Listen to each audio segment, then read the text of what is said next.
वयम रक्षामः, हम सबकी रक्षा करते हैं। ये सिर्फ कहने के लिए नहीं है, पर रक्षा की कैसे जाए।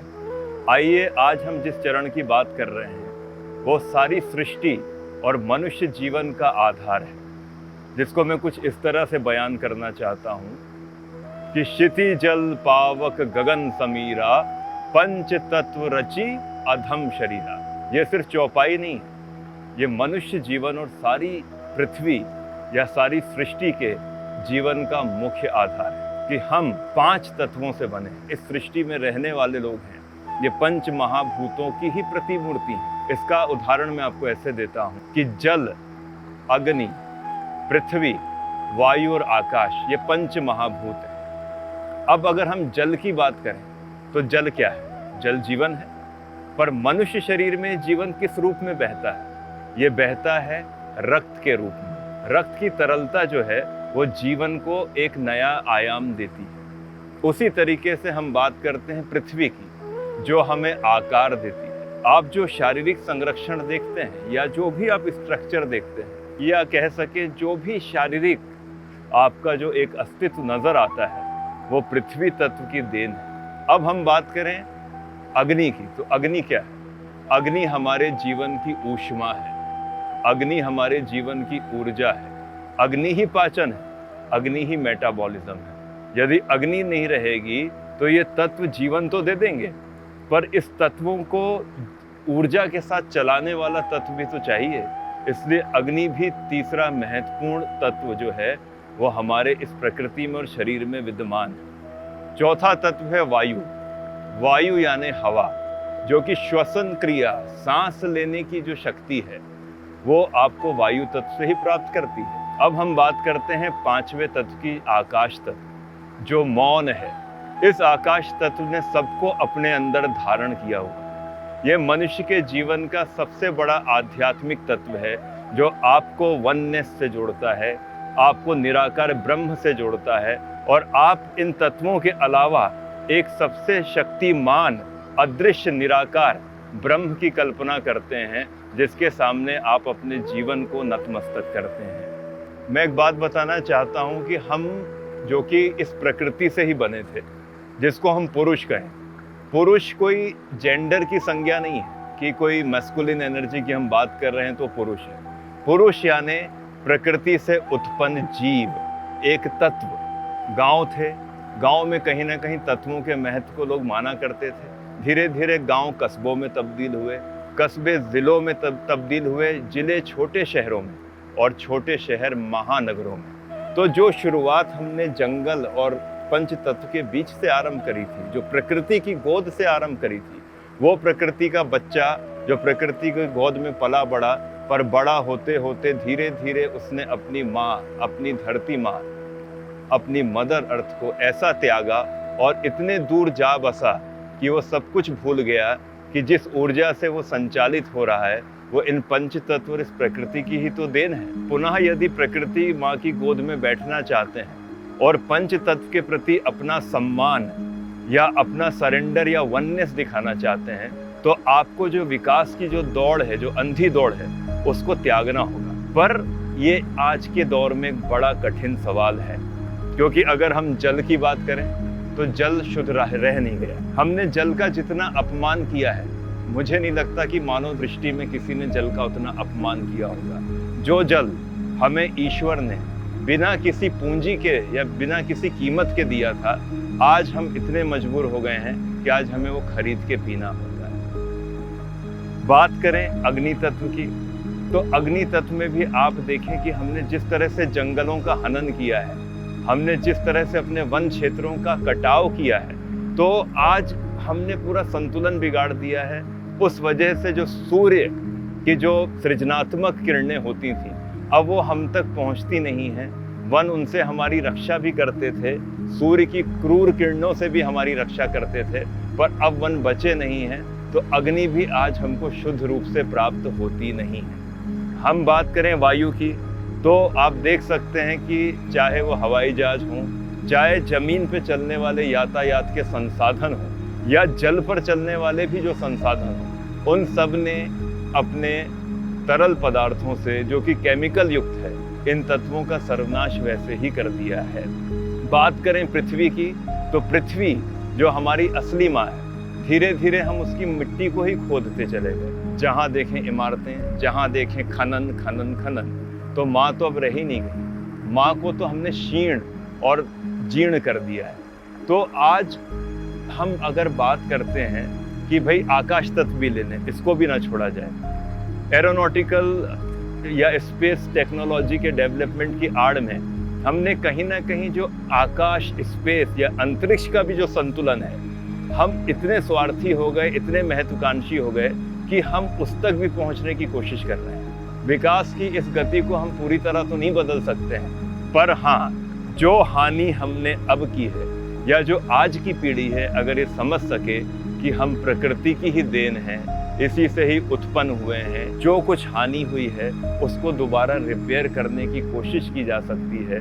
जो गलतियां हम अब तक करते आए हैं, जहां हमने अपने पंच तत्वों को अपमानित किया है, अब थोड़ा सम्मान दिखाएं, उसकी रक्षा करें, उसके शुद्धिकरण पर ध्यान दें। मुझे लगता है कि अगर यही संकल्प हम लेंगे तो शायद पंच तत्व हमें फिर से माफ़ कर दें। कम से कम साल के 365 दिनों में 40 से 50 दिन इन पंच तत्वों के बीच में बिताएं, उसके साथ संतुलन बनाएं, उसको अपने साथ अपनी आत्मा में आत्मसात करें, तो शायद हमारा ये जीवन सार्थक हो सके। उदाहरण के तौर पे जल तत्व को संतुलित करने के लिए कोशिश करिए कि जो लोग समुद्र के किनारे रहते हैं या किसी भी नेचुरल वाटर बॉडीज़ के नज़दीक रहते हैं, वो वहाँ पर जाकर थोड़ा समय बिताएं, उसमें स्नान करें, अपने शरीर के साथ उसका संपर्क बनाएं या वहाँ पर चहलकदमी करें। ये सब करने से आप कम से कम जल तत्व को संतुलित कर सकते हैं। वायु तत्व को संतुलित करने के लिए कहूँगा कि भाई आप अपने पर्वतों में जाएं।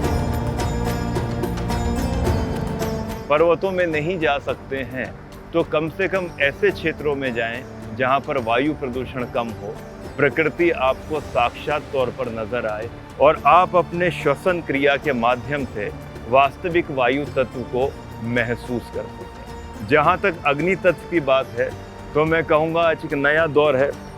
लोगों को सर्दियाँ लगती हैं तो लोग स्टीम और सोना और तमाम जगह अपने अग्नि तत्व को संतुलित करने के लिए चले जाते हैं।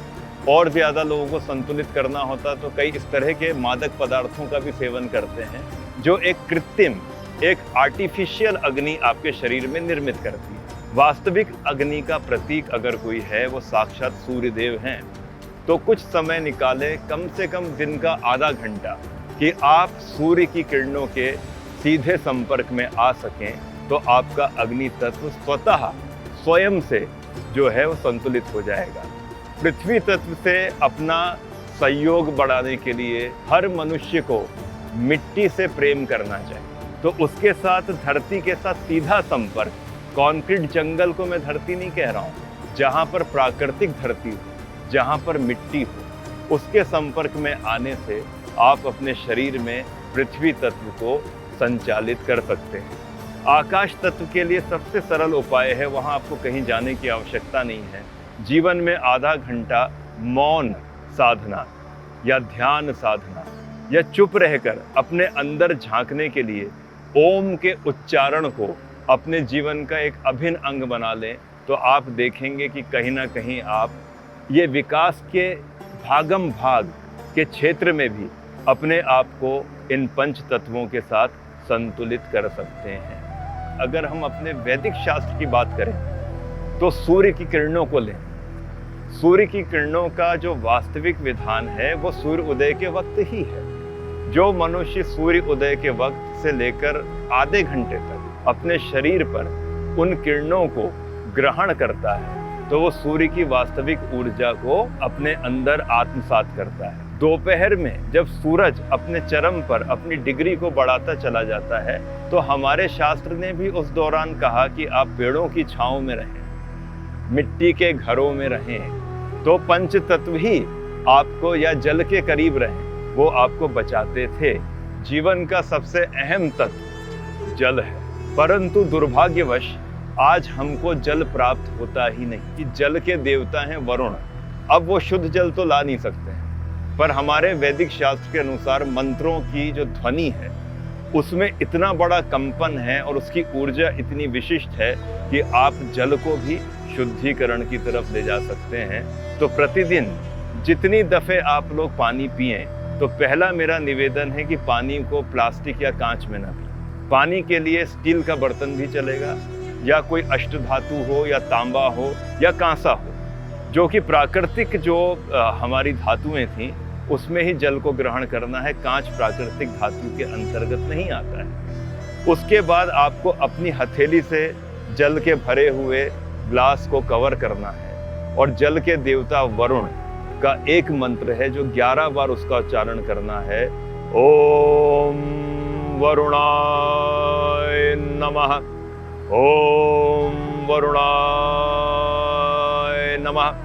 ये मंत्र के माध्यम से आपके जल के अंदर सकारात्मक ऊर्जा का उद्गम होगा और वो जल जो आपको नुकसान कर रहा है, कम से कम वो आपको नुकसान तो नहीं करेगा। तो इस तरीके से हम घर बैठ के अपने पंच तत्वों का शुद्धिकरण भी कर सकते हैं। आजकल ये एल्कलाइन वाटर का जो चलन चला है, इसमें 2 किस्म के पानी होते हैं। एक तो एल्कलाइन वाटर होता है जिसमें पीएच का जो स्तर है वो 8 के ऊपर कर दिया जाता है, तो जिसको हम शुद्ध मिनरल वाटर कहते हैं। पर मैं आप सबको एक बात कहना चाहता हूँ कि आज सभी के पास यातायात के तमाम संसाधन हैं। हमारे देश में या संसार में रहने वाले जितने लोग हैं, उनके आसपास के क्षेत्रों में कहीं ना कहीं तो प्रकृति बची हुई है। मैं ये नहीं कहता कि पूर्ण रूप से नष्ट हो गई। मान लीजिए हम भारत की बात करें तो हिमालय के जितने भी क्षेत्र हैं वहाँ आप जाएं, वहाँ जो झरनों में पानी बह रहा है उससे अच्छा एल्कलाइन वाटर कुछ हो नहीं सकता है, जिसको आप साक्षात ग्रहण कर सकते हैं। पर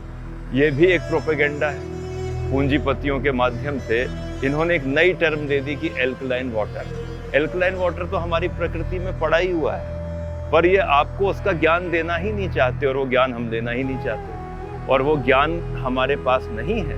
इसलिए हमने इस एल्कलाइन भाषा को एक नया तत्व समझ लिया है और कुछ विशेष बात समझ ली है, और एक विशेष महान अमृतमय जल समझकर हम अपना पैसा फेंकते जा रहे हैं। एक ही बात कहना चाहता हूँ कि लौटने का वक्त आ गया है। पृथ्वी आपके सामने तमाम एक माँ की गोद फैलाए हुए आपके सामने रहेगी।